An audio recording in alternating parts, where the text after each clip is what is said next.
So this is me in the future. I'm filming this intro just to give some context to the clips that you're going to see in the rest of the video. I want to focus this next phase of the project on art in the space. I think it's really important, and it's also been a consistent theme throughout my design process with the dining room. I think art can be really intimidating for people when they're designing spaces, and it's often like the last thing that they focus on, or they leave it out altogether. For me, it's really central to my creative process. I often start with art in a space because that's kind of where I get my color scheme from. It's also a fun way to incorporate color if you're scared of color on a larger scale. So the other thing is, I think art can be a really fun way to incorporate aspects of your personality. It can be a cool way to display collectibles, to include some of your like special interests into a space. So for our family, one of Dina's special interests is soccer, Spanish football in particular. She has a couple of teams, RCD Español and Real Madrid, that she loves and that she's followed for 20 years. And so she has a lot of collectibles from them. So I'm thinking of incorporating some of that into the space. I love poetry, both spiritual and non-spiritual poetry. I have a deep love for Sufi poetry, and so I'm trying to think about how to incorporate some aspects of that into the space. Really, you can put anything on your wall and make it art. You can put plates on your wall and make it art. You can put sports equipment like tennis rackets or baseballs. You can put old pieces of wood. You can put flags or scarves on the wall. You can put pieces of fabric on the wall. And then of course you can also make your own art. I do not consider myself an artist at all, but I dabble and I buy a lot of art supplies and play with them. And I've taken a lot of art classes, like online classes recently. And so I started keeping some of my like class assignments and stuff in this book, and then also in this little Michael's sketchbook. And so, I mean, consider just looking through if you have a sketchbook of any kind and like looking back and seeing if there's anything that you could envision on a shelf or on a wall, either just by itself, or you can get it nicely matted and framed, or you can mat and frame it yourself, which is much cheaper. I have like this is from a charcoal class I took. I have like these swatches. I think it was a class on different types of like tools to use with charcoal. And so I was doing like gradient stuff, but I don't know, even these are kind of cool. I have like this. Skulls. This is an acrylic ink class that I'm still taking right now on Creative Bug. This is like a bunny that I traced the outline of, and then I was just messing with charcoal for a long time. This is a pastel drawing that I did. I also have, this is more of like the acrylic ink class I took, playing around with inks. Some people may think this is sacrilege, but you can cut things out of magazines. Sometimes there's like beautiful art in magazines that you can cut out and frame, or in books that you can cut out and frame. And sometimes you can even find beautiful art just at thrift stores. If there's a piece of art that you see at a thrift store, or if you like a frame but the art you're not really sure of, there are ways that you can make it unique. Like there's a big piece of art that Hannah Gadsby has behind her couch in her living room, and it's clearly like an old portrait of some kind. And the artist has, I think, recreated it and then added in what looks like highlighter to certain parts of it. And it just makes it interesting. So you can even do like small touches to art that already exists and kind of make it your own and have fun with it. So the first thing I want to do is show you what art already exists in the space, and these are both thrifted and art that I made myself. So I'll just give you kind of a walk around and show you that first. All right, so this is a print that I got from an antique store in Georgia, and I really like it because it's called Waiting, and it's a little girl picking at her skin. This is a Judy Mizell drawing that I got on Facebook Marketplace. She's a watercolorist in North Carolina. This is another little drawing sketch I got from an estate sale. These marker drawings we actually got from this guy that was just walking around our neighborhood, and he had drawn these on the back of cereal boxes. Like he had cut up cereal boxes, and on the blank cardboard side he had made these two drawings, and I loved them. He was selling them for like $10, so I had him sign the back and then I framed them. I think they're really cool. I also have this yellow canvas here that I painted because I wanted something that was that kind of mustardy yellow color in this area, so I just painted that with acrylic paint. And then a lot of these pots are also painted. I just chose colors that I wanted to have in the space and found ways to incorporate them, and one of those ways is by painting plant pots, like terracotta pots. And then this, of course, is the Straight Girls poster, and I will give you a little bit more detail about the history of that in the next couple clips. The Straight Girls poster, that's something that I got for Dina, I think for like our anniversary or something a few years ago. And we got it from this little antique store in Atlanta called Kudzu. We saw it and immediately loved it and thought it was like kitschy and hilarious. But looking into the history of it, it's actually really interesting. So it's a tin poster sign that was made by this German artist in 1989 named Hans von Dahlen. I think it was like a riff off of another poster that said Marilyn Monroe, diamonds are a girl's best friend, and then it had the same like Cadillac imagery. She was in a lot of Cadillac ads at that time, and I think she had a Cadillac Fleetwood herself. But it references a piece from this German Jewish art historian named Erwin Panofsky. He wrote this piece called, I think like Style and Medium in Motion Pictures or something in the 1930s. He was providing commentary on like feminine stereotypes in Hollywood cinema, and he said that women were typically classified in two ways in films, either as straight girls or as vamps, and that was sort of a modern rebranding of the concept of vice and virtue. So, you know, Marilyn's like a classic example of a straight girl who would be driving this kind of Cadillac Fleetwood, and that's what the advertisement was supposed to be for. But anyway, so I just think it's so fascinating. Hi everyone, welcome to another day. I had a rough morning, to be honest. I have been waiting on an email from a personal loan company because I'm trying to consolidate some of my credit card loans. I'm just in a ton of debt. I think I really got my hopes up about this one, and I came up with a whole plan to be able to like get my debt under control. And it's something I've been avoiding and I have like a lot of shame around. And so I was really hopeful about this one. They sent me the rejection letter today. I reverted back to my kind of all or nothing thinking that I've been working on my whole life, but particularly over the last couple of years in therapy. So anyway, what I thought I would do today to help me just feel a little bit better and, I don't know, do something creative is I thought that I would focus on one particular part of the dining room refresh, which is a piece of art that I want to create for above the like IKEA shelving unit that we have. So it's an IKEA shelving unit, and then two bins, like baskets, sit on top, and then there's blank wall space up above. And so I'd like to hang like a clock kind of above the door frame to the right of the shelf, but then there's this space above it. I'd like to paint something simple, abstract probably, maybe like one single color. And I think I know what I want to do. And so I'll show you on Milanote the kind of color palette that I was going for. And it's an image that I saw on Pinterest that this piece of art kind of inspired me. And so I think I'm just going to replicate it in my own way. This is where I found the inspiration for the art I want to do. So I was just like looking through my home decor section of my Pinterest, and I came across this post, and I just loved the color of this kind of like olivey, it's like an olivey green, but maybe slightly more yellow. And so I took a screenshot of just the artwork from the Pinterest image, and then I clicked and dragged it onto my Milanote mood board. I just thought it was really beautiful, and it kind of adds this like brightness, but it's still neutral enough. And I thought that I could replicate it probably with the acrylic paints that I have. The first thing I did is I tried to recreate this shade of green. Well, first I looked through all the acrylics that I have. I didn't have an olive green, so I first tried to mix it. I looked up like classically how to make olive green. There are different ways to do it, but some people say if you use black, particularly Mars black, and yellow, so either primary yellow or like a chromium yellow. I tried using the paints that I have to make shades that were in that painting. Here's more. I think I'm gonna do it on canvas, but I wanted to try it on both like mixed media paper and then also watercolor paper.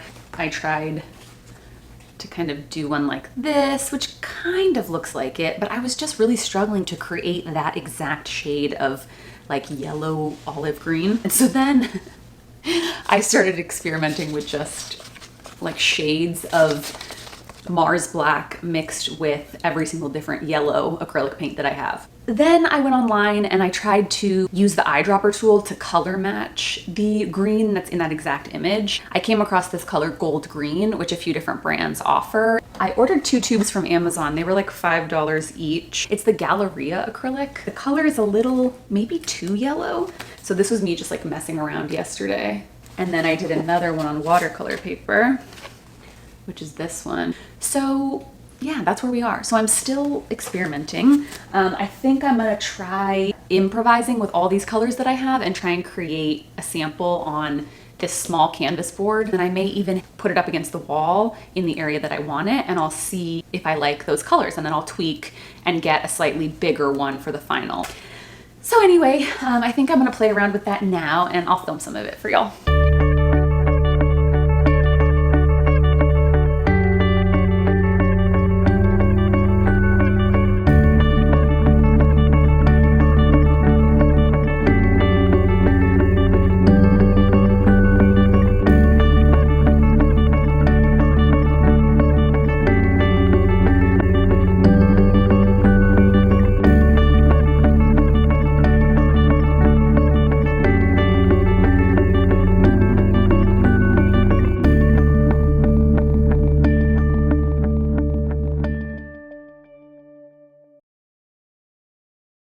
So this is where we are at, and I like it. And this is the sample one I'm gonna put up and just keep it on the wall for like a couple days and make sure that I like the color, and play around with the size that I want. I think what I wanna do is add some more layers of the kind of lighter yellow green color here. So I've been adding like layers of it to kind of lighten these areas up, and it tends to just sort of soak into the canvas and not really stay on the surface. And so it's hard for me to get any kind of like bright yellow.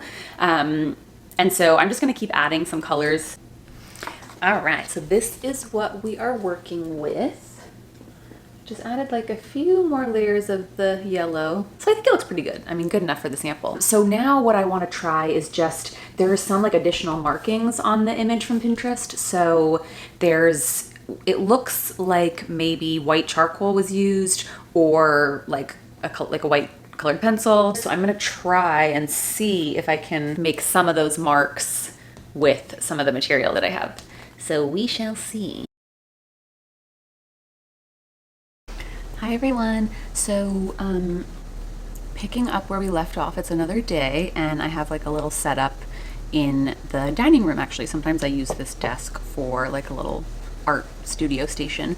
So I thought I would try and grab some of my charcoal and colored pencils and see how I can mimic the marks that are on the Pinterest image for the olive green painting that I'm going to put above this bookshelf.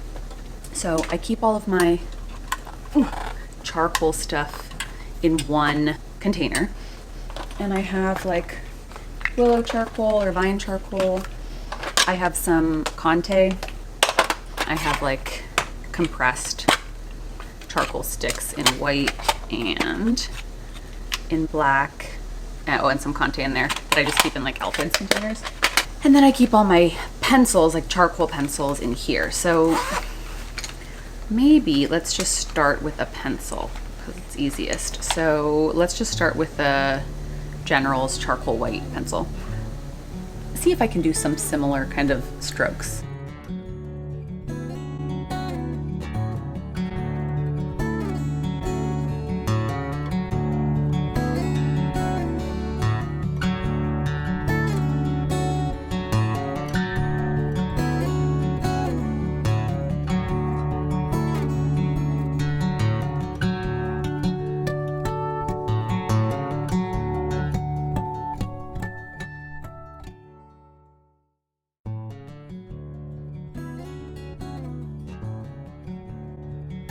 Okay, so the white charcoal pen was a little bit too white, like it was too bright. I think maybe I'll shear out the white charcoal pencil and then add in some pastel, maybe like lime green or yellow pastel, and see if that is more of the color I'm looking for. I have like a few different things I could try. So I have these like General's pastel pencils. There is kind of a bright yellow that I could use. canary yellow. I also have like these Caran d'Ache crayons. There is a yellow green and there's a yellow. So I could try those. I'll get those out. And then I have like some miscellaneous pastels in here. So these are like my more expensive ones that I don't buy in sets. Ooh, I have this pretty like yellowish green one. I also have an oil pastel, but I think I want kind of the chalky consistency. And then I have Cinnabar Green Light. And then lastly, these are the big dogs. So I have two like gallery sets. These are oil pastels and these are just soft pastels. And I like them because they're much cheaper than like the Rembrandt or Sennelier ones, and they are not as good, but they're pretty good. They're like 80% of the way there, and they're much cheaper. So these are the colors we're working with. I could try maybe some of these like yellowish beige. I'll get out the lemon, even though it's really bright. Maybe I'll get out light yellow ochre and try that.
Okay, so this is the final. The last thing I did is just add a little bit of vine charcoal to these bits, and then I like smudged them out with my finger, and I think it's pretty good for the sample. So I'm just gonna put it up and like lean it up above the baskets up here and just see how it looks, see if I need to make any tweaks before I make the final one. Okay, so I was thinking what else I could do that's free until I get paid in this dining room, and I think what I'm gonna work on tonight is more art for the space. Most of my art is homemade, or it's personal in some way, either photographs or collectibles that we've framed or something like that. I want this dining room to be no different, so it'll be filled with things that I make or that, you know, Dina and I love. So I'm just gonna share like some of the things I'm brainstorming, and then we'll see where we get. So I for sure want to use these because I love the color.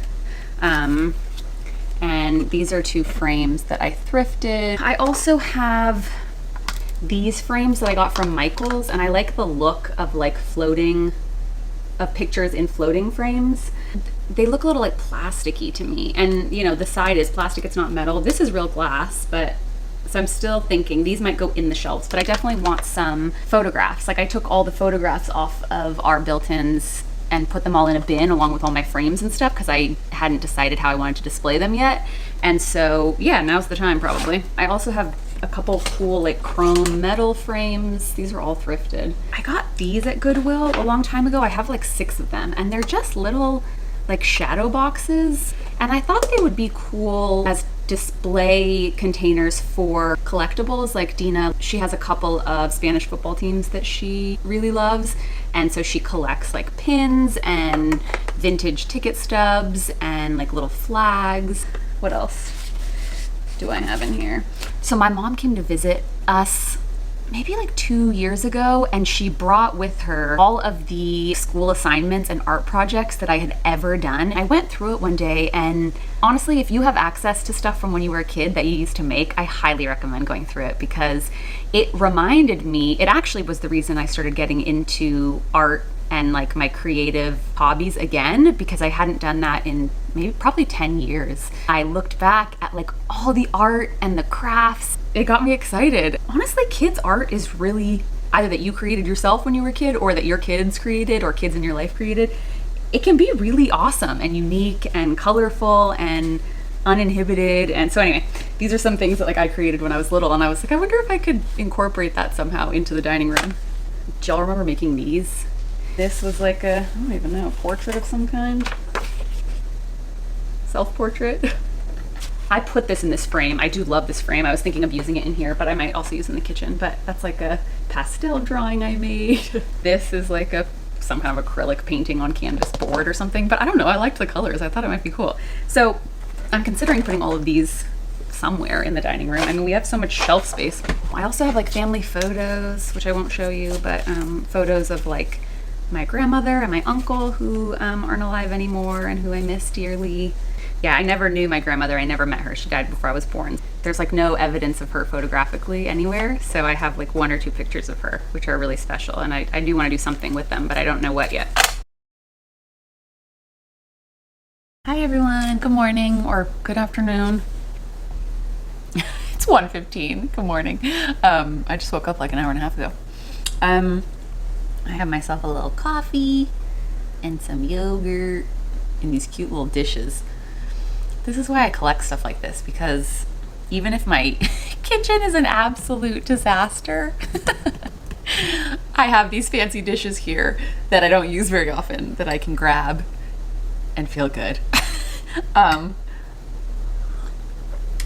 was doing some color mixing for some of the built-in art I want to do, particularly the art I want to put in these frames. The color palette that I'm kind of looking at, it's based on this image I saw. I screenshotted a picture of a painting from a local store in Atlanta, and I just loved the colors and I thought they would work really well in the space. So I think I'm going to try and maybe do like some kind of abstract-y portraits of me and Dina, like 1 in each frame, in that color scheme and in that kind of style, and see how it looks. But I've been trying to find the exact colors that I'm looking for. So I did a bunch of like swatching yesterday. And I think I have the exact colors that I need. Okay, so my first color is kind of this orangey, cinnamony red. And so what I'm gonna do for that is I'm gonna mix this Folk Art Pueblo with cadmium orange hue acrylic. That comes out like this one. So this is the cadmium, this is the Pueblo, and then this is them mixed together. And I think that's kind of more of the shade I'm looking for. For the second one, I'm just gonna use Naples Yellow Hue. Looks like this, and that's pretty close to the swatch, the second swatch. For the blue one, it's kind of a mix, it's like a gray blue. It's not really cerulean. It's a little bit muted almost. So I kind of had trouble getting that exact shade, but I think I'm close to it kind of in this one. So what I did was I mixed cerulean blue hue, turquoise blue, and then I mixed in a bit of neutral gray and maybe a tiny bit of white if I want to mute it out a little bit. So those ones are for that. So I think I'm gonna do just like a final set of swatches, and then I'll start drawing and see where we get.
So this took me about 10 hours, much longer than I thought. But I finished one of the little portraits. So I don't think I mentioned, but I wanted to incorporate the colors of Dina's favorite football team, which is RCD Espanol. And so there, I wanted to, I don't know, somehow get this like blue and white in there and draw their little crest logo thingy. I just made it so that she's wearing their jersey, and then I made the background still kind of abstract. So yeah, so now I think I'm just gonna wait for this to dry and then put it in this frame, and I'll put it on the built-ins.